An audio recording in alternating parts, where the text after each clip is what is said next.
आज इस वीडियो में हम एनएफओ रिव्यू करने वाले हैं मीरा एसेट म्यूचुअल फंड्स के Mirae asset gold silver passive fund of fund के बारे में। तो ये एक open ended fund of fund प्रकार की स्कीम है जो कि इन्वेस्टमेंट करने वाली है Mirae asset gold ETF and silver ETF के यूनिट्स। तो ये एनएफओ ओपन हुआ है 11 अगस्त 2025 को, क्लोज होने वाला है 25 अगस्त 2025 को और ये स्कीम कंटिन्यूस परचेस के लिए रीओपन होगी 1 सितंबर 2025 को। तो दोस्तों, इस एनएफओ रिव्यू की जानकारी अच्छे से समझने के लिए इस वीडियो को अंत तक देखना बेहद जरूरी है। अगर अभी तक आपने चैनल को सब्सक्राइब नहीं किया है तो चैनल को सब्सक्राइब करें और बेल आइकन प्रेस करना बिल्कुल ना भूलें। तो ये शुरू करता है। तो दोस्तों, ये स्कीम फंड ऑफ फंड प्रकार की स्कीम है, मतलब कि ये स्कीम अपना इन्वेस्टमेंट अपनी अंडरलाइंग स्कीम के यूनिट्स में करने वाली है। मतलब कि ये स्कीम दूसरी म्यूचुअल फंड की स्कीम के यूनिट्स में इन्वेस्टमेंट करने वाली है और ये स्कीम इन्वेस्टमेंट करने वाली है मीरा एसेट गोल्ड ईटीएफ और सिल्वर ईटीएफ के यूनिट्स में। मतलब कि हमारा जो एनएफओ है वो मीरा एसेट के गोल्ड ईटीएफ और सिल्वर ईटीएफ के यूनिट्स में इन्वेस्टमेंट करने वाली है। मतलब कि स्कीम का परफॉर्मेंस अंडरलाइंग स्कीम के ऊपर डिपेंड करेगा। और अगर आप इस स्कीम में इन्वेस्टमेंट करना चाहते हैं तो एंजल वन के जरिए कर सकते हैं। अगर आपके पास एंजल वन का अकाउंट नहीं है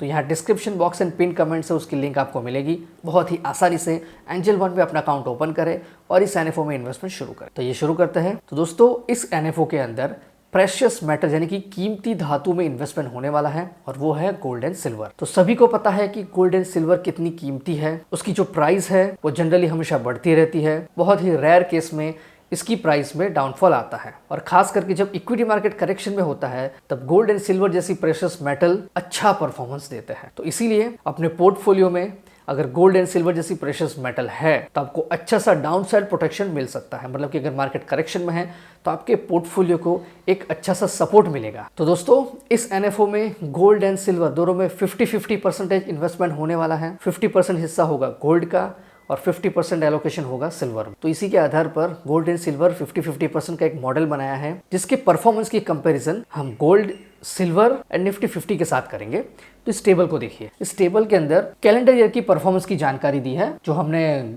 गोल्ड सिल्वर 50-50% है उसके बारे में, फिर सिल्वर गोल्ड एंड निफ्टी 50 2008 से लेकर 2024 तक। तो 2008 की बात करें तो गोल्ड एंड सिल्वर का परफॉर्मेंस था 8.6%, सिल्वर का था -7.3% और गोल्ड का था 26.1% और निफ्टी 50 का था -51.3%। मतलब कि गोल्ड एंड सिल्वर ने काफी अच्छा रिटर्न दिया था। उसी तरह से 2009, 10, 11, 12 से लेकर 2024 तक है। 2024 की बात करें तो गोल्ड एंड सिल्वर 50 का रिटर्न है 19.5%, सिल्वर का है 17.6% और गोल्ड का है 20.6%, जबकि निफ्टी 50 का है 10%। तो दोस्तों, इस टेबल से हमें पता चलता है सिर्फ सिल्वर नहीं, पिछले 17 साल में 8 बार निफ्टी 50 को यानी कि इक्विटी को आउट परफॉर्म किया है।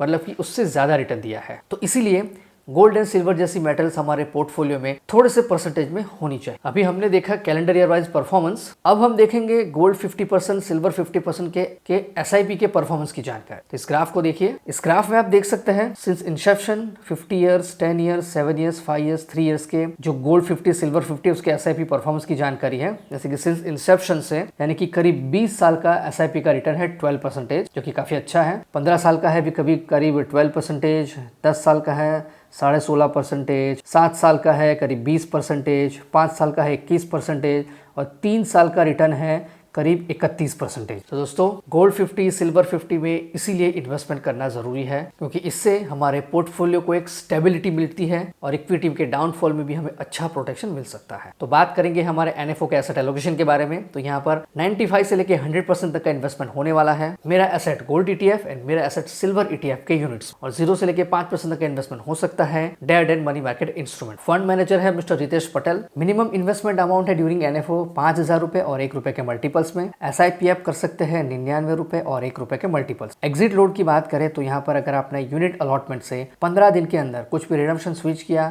तो 0.05% का एग्जिट लोड एप्लीकेबल है। 15 दिन के बाद कुछ भी रिडम्पशन स्विच करने पर कोई भी एग्जिट लोड एप्लीकेबल नहीं है, लेकिन स्टैम्प ड्यूटी 0.005% एप्लीकेबल है। प्लान एंड ऑप्शन की बात करें तो इस स्कीम में डायरेक्ट एंड रेगुलर दोनों ही प्लान और ऑप्शन में growth and income distribution come capital withdrawal, पे आउट एंड रीइन्वेस्टमेंट, सारे प्लान एंड ऑप्शन इस एनएफओ में इन्वेस्टमेंट के लिए अवेलेबल है। एक्सपेंस रेशियो की बात करें तो ये एक पैसिव प्रकार की स्कीम है, इसीलिए रेगुलर प्लान का इसका शुरुआत का एक्सपेंस रेशियो रहेगा 2%। जैसे जैसे ईयूएम बढ़ता जाएगा एक्सपेंस रेशियो कम होता जाएगा। स्कीम का रिस्क है वेरी हाई। टैक्सेशन रहेगा इक्विटी का। स्कीम में कोई भी लॉक इन पीरियड एप्लीकेबल नहीं है। अगर इस एनएफओ में आपको इन्वेस्टमेंट करना है तो एंजल वन के जरिए कर सकते हैं। इसकी लिंक आपको description box and pin comment से मिलेगी।